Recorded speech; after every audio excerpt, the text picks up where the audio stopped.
through the eyes of incredible voices who are shaping it right now. And to bring our vision to life, I am joined by three amazing guests who each embody beauty in their own ways and in their own fields.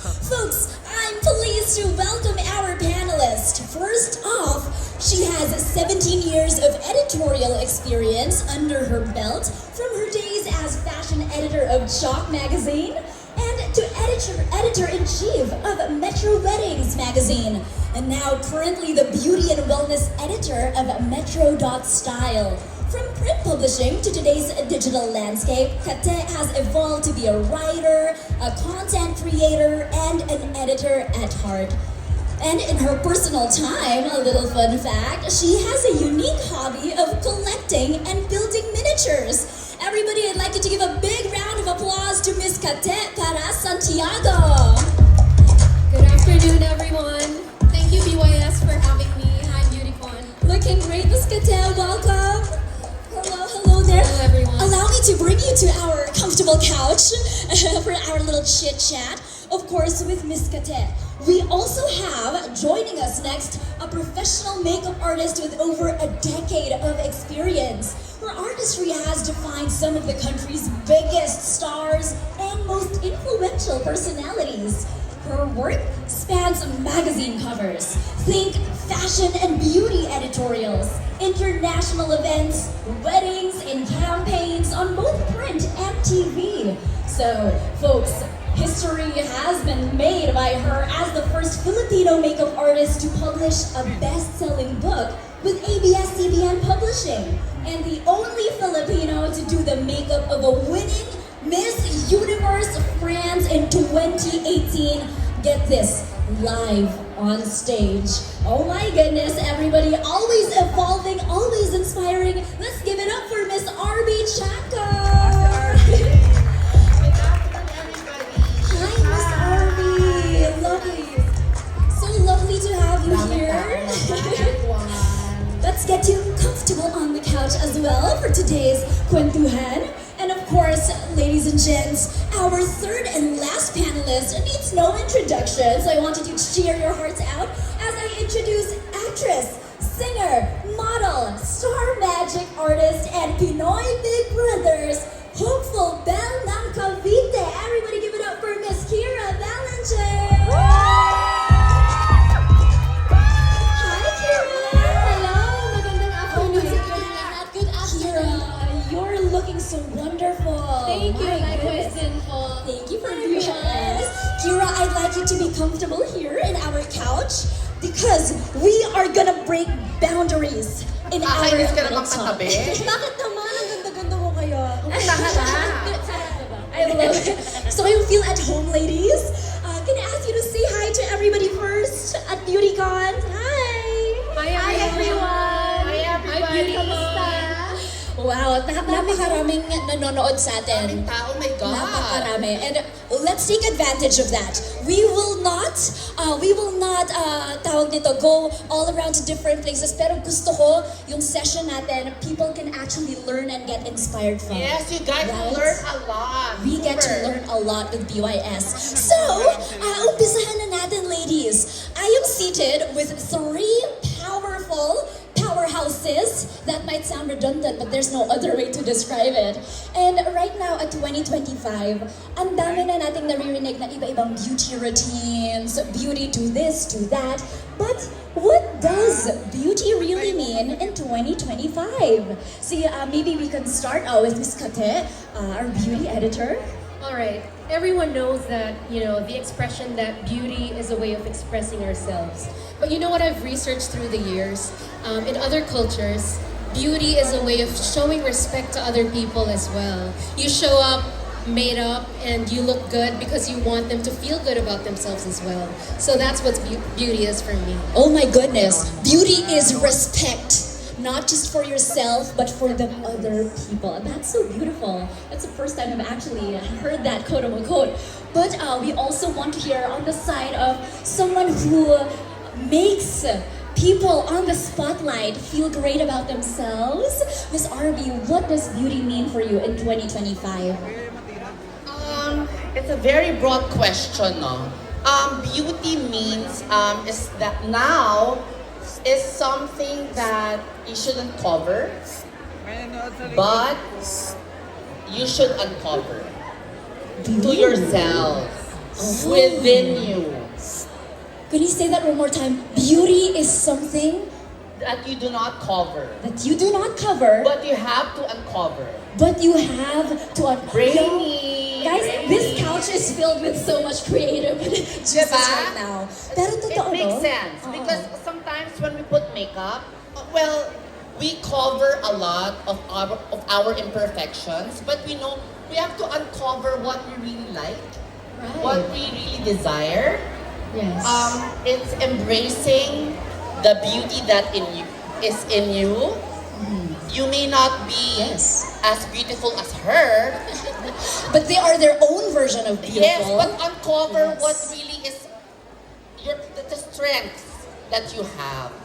I love that. That's Yes. inward Not just, looking also. not just skin deep, not just outside, but From from within. heart. That's true. Truly beautiful People with a inside. heart. With a heart. Tama yun, di ba? Kasi ang laki ng factor ng beauty is self-confidence, right? And if we don't know much about ourselves, we don't know how to present, medyo makikita. Yes, parang insecurity kasi, when we're insecure, parang we wanted to pile on makeup. And I think that's really normal. And in my case, in your case as a personal, I see you without makeup sometimes in ABS-CBN, wala kang pake kasi maganda ka. Wow, I love that. I'm not as pretty as Kira. I'm pretty with makeup and I want to change that.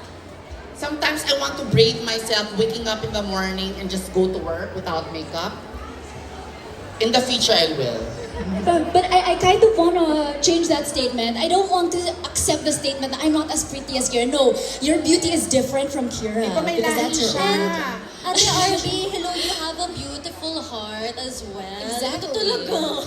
Pero Beauty is I a know. mindset. yes, in-embody natin siya, no? Hindi maldita ako, kaya... Di ka maldita, hindi. Huwag maniwala. Pero dahil Okay. ayan, dahil hawak-hawak na ni No, Kira we're yung super, mic. we're super close kasi I've done her makeup several times. Oh, that's why. Oh, I see. Yes. I see how 12 years great old your pa lang work siya, is. ginagawa ko na siya. Oh my Yes, nakita gosh. niyo po ako. I was very, very Yes, young. 10 years old ako. 12 mini-makeup years ako old ng- and 10? 10 years old ako, 12 years old siya. Oh my goodness. O, diba, napakatagal na pala ni Kira sa industry. Ganon. Right? And Kira, all throughout these years, cameras have been on you. People have been looking up your name online to get inspiration for your beauty looks, right? So I want to ask, what does beauty in 2025 mean to you? And has your definition of beauty changed through the years?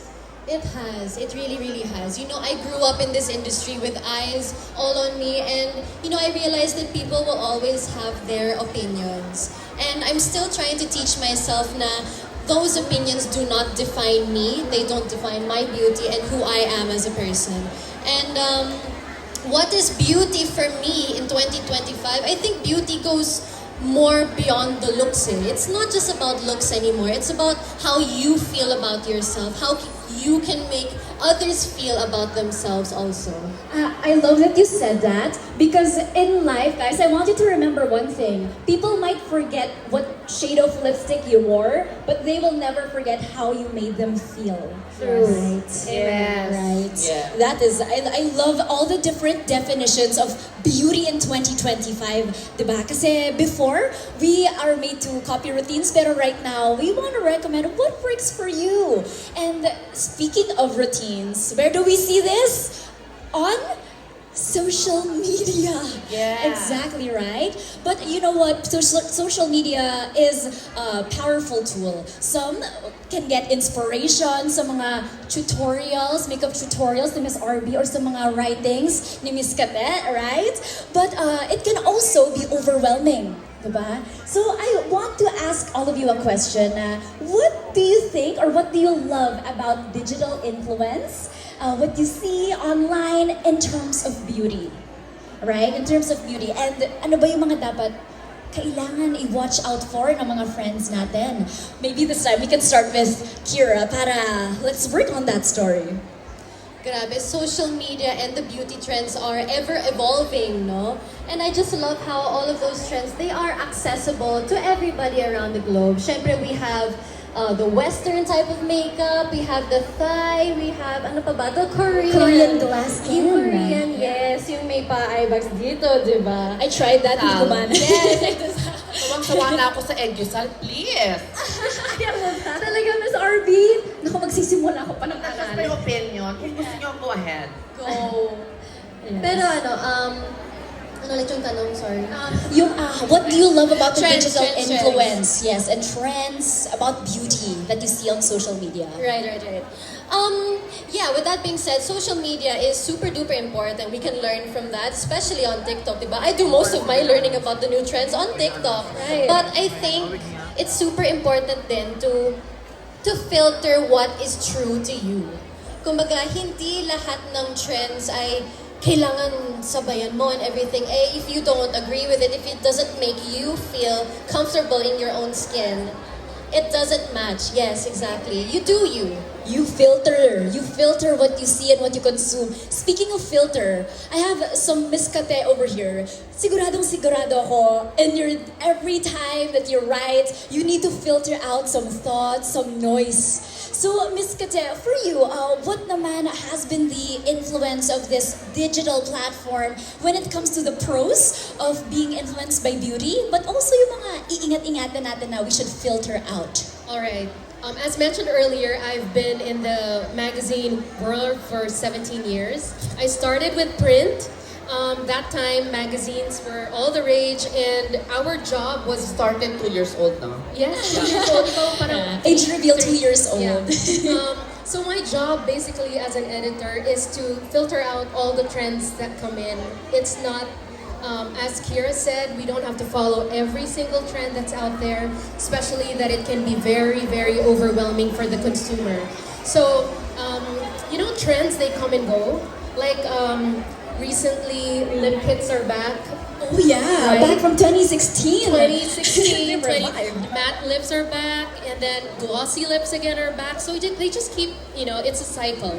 So I agree with what Kira said, that you take trends that work for you, but the most important thing is to know yourself and what works for you first. Right. And babalik tayo sa unang sinabi ni Miss RB. Alamin mo ang sarili mo and what works for you, right? Correct. But as a makeup artist, Miss RB, di ba, syempre, you not just you see, you actually study all the techniques. What do you stay away from in the realm of beauty kapag You know social what media? about the social media thing? I think this will be very controversial. Ooh, And I spilling want to be tea. controversial. No, well, I Sure. felt kasi, and I feel that in the age of social media, before social media, the brands, they have the power to dictate to you what is nice, what is good, and what to buy. On this digital age, I think that we all have the power already. It's democratized. The influencers, the people, the ordinary Gen Z, millennial, boomers, All Yes. of you here. You can Yeah. just, freely, review what's not nice or what's really good.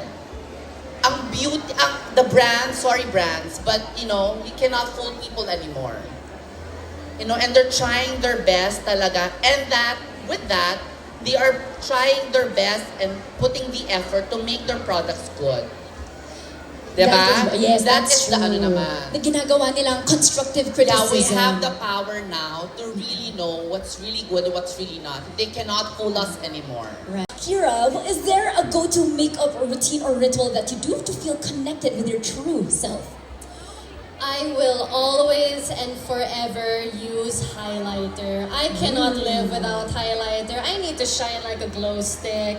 At the end of the nose, tapos dito sa eyelids. Sa lahat ng makeup looks ko, I will always have something shimmering on my Yes, face. you always request that. Also here. Because guys, di ba? Yes. Dito sa, Yeah. like yung, ang tawag ko, muta-muta. Yes, yes. Ano ba yung tamang tawag tawag doon? Inner corner. Inner corner, yes. But guys naman kasi, I think highlight yung kay Kira because do you agree with me? She is already shining as a person. Yeah. Right? So bagay lang. Puti lang, puti ito lang. naman. But very quickly, can I, one word sagot or one product question. Sa tingin nyo in 2026, what is that one product that will do a comeback? Just one product is all I need. Kate? Old school bullet lipsticks. Ooh, bullet lipsticks. Miss Arby. Yes, Kira, napasa sa'yo. Lip gloss. Lip gloss, shine. Lip gloss. Kasi di ba for a time, nauso yung matted lips. Yes. Medyo hindi ko talaga kinakaya yun. But highlighter girl ka talaga. Highlighter and lip gloss. Lip Okay na. gloss, the shine. And last but not the least, Napakadami. As a makeup artist kasi you have to go with the trend. Yes. So I think Have to know it all. we've already covered a lot of trends already. Korean, Thai, Western, Huda style. What's that? something Armenia. anime trend as well. Yeah. You know what I really, really miss? Is the original Filipino makeup. Yes. Remember that when I do that to you? Yes. Yes. Super kapal na kilay. The bushy brows. Dalawang lashes. Super contoured face. You know, talagang a celebrity Filipino look. Okay, That so is what I'm missing. heard it here. I'm not gonna like, you know, parang sugar-coated. yes, and then say what's the next big thing. So guys, you've heard it here. If you see bullet lipsticks, lip gloss, and the Filipino beauty next year on trend, you know why it's gonna be on trend? Because tayo mismo ang magsisimula nun. Yes. That being said, can you give a big round of applause to our amazing panelists? Thank you, Oh my everyone. goodness. Thank you. But before I we hope you step learned a off lot. stage, can I ask for our Wala pa tayong panelists to questions join sa kanila? here? Guys, if you want to catch us, bababa tayo sa side around BeautyCon. But right here, I want to invite you at center and let us